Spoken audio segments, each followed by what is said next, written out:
So hi what is up guys, welcome back to the computer mind. तो आज के इस वीडियो में हम दिखाएंगे how to use user defined program और उसका सिंटैक्स क्या है, कैसे यूज करें उसे और कैसे लिखें उसे। हालांकि हमने पहले वीडियो में बात किया था कैसे फंक्शन लिखते हैं, कैसे यूजर डिफाइंड फंक्शन लिखते हैं, उसकी सिंटैक्स क्या है। तो यूजर डिफाइंड फंक्शन अभी क्या समझते हैं। तो यूजर डिफाइंड फंक्शन मतलब एक पैकेज की तरह है, जैसे कि एक बॉक्स में आपने कई सारे बिस्किट या फिर चॉकलेट डाल दिया, तो वो एक कंटेनर की तरह है जिसमें आप कई सारे चॉकलेट या फिर बिस्किट डाल सकते हो और बाद में उस पूरे बॉक्स को यूज कर सकते हो उन बिस्किट को किसी भी काम में लगाने के लिए या फिर किसी भी जगह यूज करने के लिए। तो वैसे ही यूजर डिफाइंड प्रोग्राम भी एक पैकेट की तरह है जिसके अंदर आप कई सारे कोड डाल के उसे सील कर सकते हो और बाद में by only calling the function आप सारे कोड एग्जीक्यूट कर सकते हो एक साथ।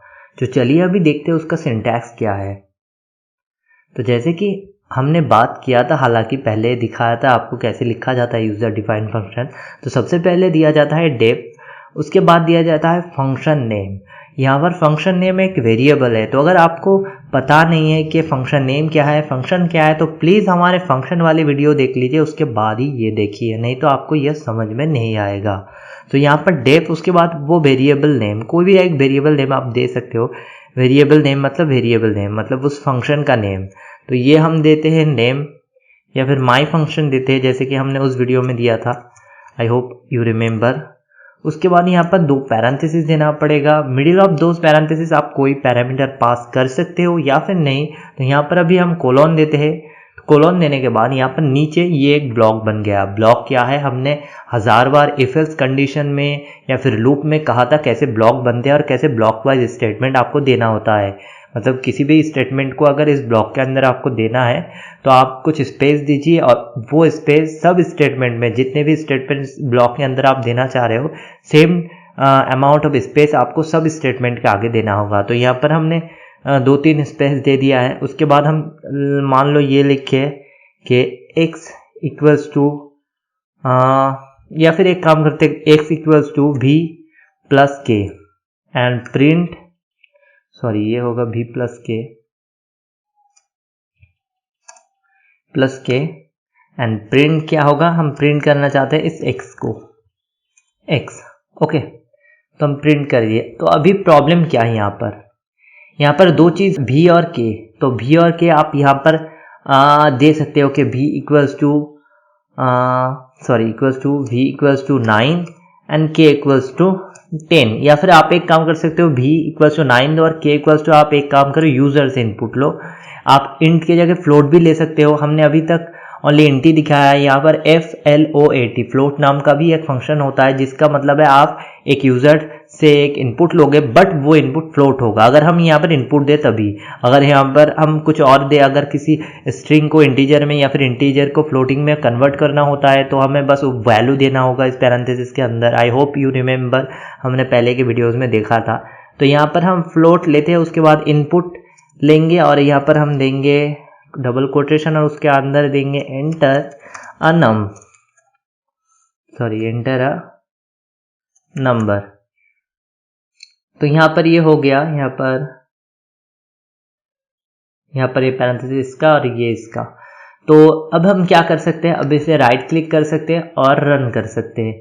जैसे हम रन करेंगे यहाँ पर कुछ भी नहीं हुआ, क्यों? क्योंकि हमें कॉल करना होता है। आई होप यू रिमेंबर, हमने उस वीडियो में कहा था, फंक्शन के वीडियो में, कि यूजर डिफाइंड फंक्शन के दो पार्ट होते हैं। एक होता है फंक्शन को डिफाइन करना, लिखना, जो कि है ये डिफ मतलब डिफाइन। उसके बाद name of function, any name आप देख सकते हो, एक वेरिएबल है। उसके बाद दो पैरेंथेसिस, उसके बाद कोलॉन, उसके बाद नीचे उस ब्लॉक के जितने भी आप स्टेटमेंट देना चाहते हो उस पैकेज के अंदर या फिर उस फंक्शन के अंदर वो दोगे। तो यहाँ पर अभी उसे कॉल करना भी होता है। कॉल कैसे करते हैं, बस उस फंक्शन का नेम देना होता है, जैसे कि myfunc, उसके बाद दो पैरेंथेसिस। तो ये हो गया कॉलिंग पार्ट और ये हो गया डिफाइंड पार्ट। तो हमने दोनों कर दिया। अभी हम राइट क्लिक करते हैं और यहाँ पर रन पे क्लिक करते हैं। इस ब्लॉक पे आते हैं तो आप देख सकते हैं एंटर अ नम। तो हम 5 देते हैं या फिर 5.6 देते हैं, क्योंकि यह एक फ्लोटिंग वैल्यू लेता है। चलिए अभी 5 लेके देखते हैं। तो 5 लेते हैं तो ये यहाँ पर 14.0 हो गया। तो अभी हम यहाँ पर इंटीजर अगर दे तो ये फ्लोट हमने लगाया है, इसीलिए ये इस इंटीजर को फ्लोटिंग में कन्वर्ट कर लेगा। मतलब 5 अगर हम देंगे तो 5.0 बना लेगा, अगर 10 देंगे तो 10.0 बना लेगा, क्योंकि 5 और 5.0 एक ही है। बस 5 है इंटीजर में नॉन फ्लोटिंग पॉइंट में और 5.0 है क्या फ्लोटिंग पॉइंट में। तो दोनों सेम है वैल्यू, बट ये फ्लोट में कन्वर्ट कर लेता है। ऐसे कन्वर्जन होता है। यहाँ पर आप अगर डायरेक्ट वैल्यू कन्वर्जन चाहते हो तो डायरेक्ट उस वैल्यू को दो और उसे प्रिंट भी कर सकते हो, सेव भी कर सकते हो, कुछ भी कर सकते हो। और उसके बाद हम x को प्रिंट करवा रहे हैं, और x मतलब v प्लस k मतलब 9 प्लस 5, तो 9 प्लस 5 इक्वल्स टू 14, और हमें प्रिंट मिलेगा किसमें, फ्लोटिंग पॉइंट में। क्यों, क्योंकि यहाँ पर हमारा एक इंटीजर है 9 और एक फ्लोटिंग पॉइंट है 5.0, तो उसका जो रिजल्ट होता है वो एक फ्लोटिंग पॉइंट ही होता है। तो ये ध्यान रखना, एक इंटीजर और एक फ्लोटिंग पॉइंट का जो वैल्यू होता है वो हमेशा एक फ्लोटिंग पॉइंट ही होता है। तो आपको इसीलिए रिजल्ट में आया 14.0 नॉट 14। अगर आपको सिर्फ रिजल्ट इंटीजर में चाहिए तो एक काम करें, इस x के जो एडिशन है उसके पहले एक int लगा दीजिए, फंक्शन int फंक्शन लगा दीजिए। और int फंक्शन हमने पहले ही सीखा था, तो int लगा दिया इस वैल्यू के सामने। तो अभी क्या होगा, इसकी जितने भी वैल्यू होगा वो पहले इंटीजर में कन्वर्ट किया जाएगा, उसके बाद x में असाइन किया जाएगा। तो यहाँ पर राइट क्लिक करते हैं और रन करते हैं, तो यहाँ पर सेम वैल्यू देते हैं 5। उसके बाद आप देख सकते हो अभी 14 आया। क्यों, क्योंकि हमने वो पहले इंटीजर में हम कन्वर्ट करे उसे, उसके बाद हम प्रिंट करवा रहे हैं, इसीलिए हमें 14 मिला। So I hope you understand how user defined function work. तो मान लो अभी ये जो है ये दोनों वैल्यू इसके अंदर नहीं है, हम इसे हटा देते हैं। तो ये मान लो कि ये इस फंक्शन के बाहर है, हमने बाहर दिया है ताकि हम नॉट ओनली इस फंक्शन, हर फंक्शन में ये यूज कर सके। तो आप इसीलिए बाहर भी दे सकते हो। तो ये ग्लोबल वेरिएबल हो गया, और यहाँ पर अगर दोगे तो वो ओनली इस फंक्शन के लिए आप यूज कर सकते हो।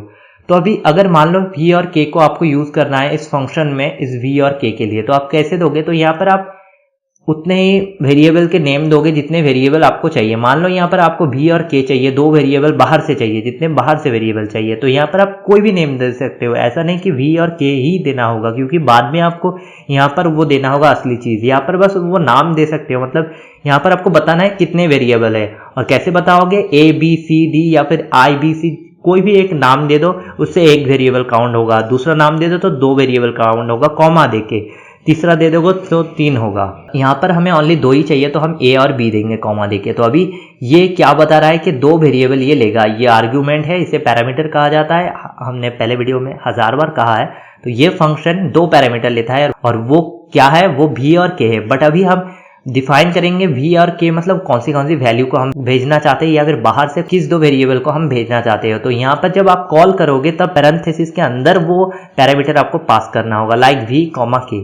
तो यहाँ पर हमने v और k को पास किया, तो यहाँ पर v और k किया। तो राइट क्लिक यहाँ पर रन करें, तो यहाँ पर आप देख सकते हो एंटर नम, तो 5 करते हैं, तो यहाँ पर आप देख सकते हो 14 आ गया। तो हमने ये दोनों बाहर से अंदर में भेजा, मतलब इस कॉलिंग के द्वारा इस माई डिफाइन फंक्शन के अंदर इन दोनों को भेज दिया। तो अभी यहाँ पर a है और b है।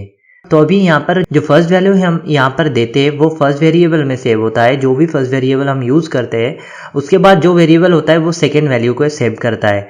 बट वो तभी होता है जब हम अलग अलग नेम देते हैं, यहाँ पर और यहाँ पर अलग अलग नेम होगा। अगर सेम नेम होगा तो ऑटोमेटिकली ये आईडी पाइचाम k की वैल्यू k में ही सेव करेगा और v की वैल्यू v में ही सेव करेगा। तो जैसे कि यहाँ पर हम यहाँ पर हमने थोड़ा सा चेंज किया था, v dash k x dash, तो यहाँ पर x comma v comma k हमने दे दिया था। तो यहाँ पर अभी हम क्या करेंगे, हम v के बदले यहाँ पर अगर हम k भी दे दे और उसके बाद यहाँ पर हम राइट क्लिक करें और रन करें, तो यहाँ पर अभी 5 वैल्यू मांगेगा। तो 5 हमने दे दिया, और आप देख सकते हो 14, 9 और 5.0, मतलब x की जो वैल्यू है वो है 14, उसके बाद v की 9, उसके बाद k की 5.0। मतलब यहाँ पर हमने k के जगह v के जगह k दिया, उसके बाद v ने v की ही वैल्यू सेव की और k ने k की ही वैल्यू सेव की। मतलब ये हमने अलग करके दिया, फिर भी इसने दिया। मान लो अभी हम यहाँ पर v के बदले a और यहाँ पर b हम वेरिएबल लेते हैं, तो आप नाम कोई भी दे सकते हो। मान लो जब नाम आप कोई भी दे सकते हो, और यहाँ पर भी नाम आप कोई भी दे सकते हो, यहाँ पर भी आप कोई भी नाम दे सकते हो, मतलब वेरिएबल नेम कुछ भी दे सकते हो। बट आप जब वैल्यू पास करोगे यहाँ पर कॉलिंग पार्ट में, तब याद रखना आपको वो दोनों वैल्यू ही देना होगा जिन दोनों वैल्यू को आप भेजना चाहते हो एज ए वेरिएबल। तो यहाँ पर हम ए बी देते हैं, तो यहाँ पर हम अभी x की जगह a और v की जगह, सॉरी यहाँ पर x तो होगा, यहाँ पर x तो होगा, यहाँ पर v के बदले हम a b देंगे, तो a, b हमने ये दे दिया। तो अभी हम पहले यहाँ पर v और k देते हैं। सबसे पहले v की वैल्यू हम पास करेंगे, उसके बाद k की। तो अभी देखते हैं क्या v की वैल्यू भी a में सेव होता है और k की वैल्यू b में, और उसके बाद हम चेंज कर देंगे, k को पहले देंगे, v को बाद में, तो फिर देखेंगे। तो अभी यहाँ पर हम राइट क्लिक करते हैं और रन पे क्लिक करते हैं, तो स्टॉप एंड रन। तो यहाँ पर हम एंटर अ नम करेंगे, तो 5 देते हैं।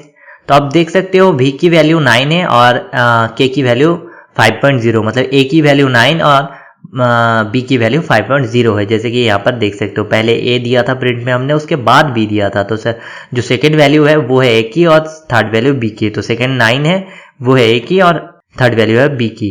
तो यहाँ पर अगर हम ये चेंज कर दे, यहाँ पर हम k पहले दे दे वैल्यू और उसके बाद हम b दे, तो यहाँ पर क्या होता है हम देखते हैं। राइट क्लिक करते हैं और रन करते हैं। तो यहाँ पर इंटर नम पूछ रहा है, तो वो हम देते हैं। तो सबसे पहले हम देंगे 5 ही देते हैं, तो 5 देंगे। तो आप देख सकते हो अभी ये चेंज हो गया, अभी सेकेंड में आ गया 5.0 और थर्ड में आ गया 9। तो यहाँ पर सेकेंड है a और थर्ड है b, मतलब अभी a का वैल्यू आ गया 5.0 और b का वैल्यू आ गया 9। तो आप देख सकते हो कैसे ये चेंज हो गया। मतलब कॉलिंग पार्ट में जैसे आप पैरामीटर दोगे, पहले जिसको दोगे वो फंक्शन के अंदर जो पहले वेरिएबल यूज होगा उसमें सेव होगा, उसके बाद दूसरा जो वैल्यू है वो अगर स्टेटमेंट वाइज दूसरा वेरिएबल जब आएगा तब वो दूसरे वेरिएबल में सेव होगा। तो सबसे पहले a प्लस बी है तो a में आता है, उसके बाद b में आता है, इसीलिए सबसे पहले k की वैल्यू a में सेव होता है और b की वैल्यू b में सेव होता है। और अगर हम इसे इंटरचेंज कर दे तो ये भी चेंज होता है। और अगर हम नाम सब एक ही रख दे, इसका v और k जैसे कि हमने पहले देखा था, तो जो वैल्यू है वो आप इंटरचेंज अगर कर भी दो फिर भी जो वैल्यू है वो उसके स्पेसिफिक नेम पे ही सेव होता है। So this is how user defined function work and this is how we use user defined function. आप कैसे बाहर से वेरिएबल दे के भी दे सकते हो, अंदर से भी दे सकते हो। So this is how user defined function work in Python. I hope you understand this. So इस वीडियो के लिए इतना ही, मिलते हैं नेक्स्ट वीडियो में। Have a nice day, bye bye.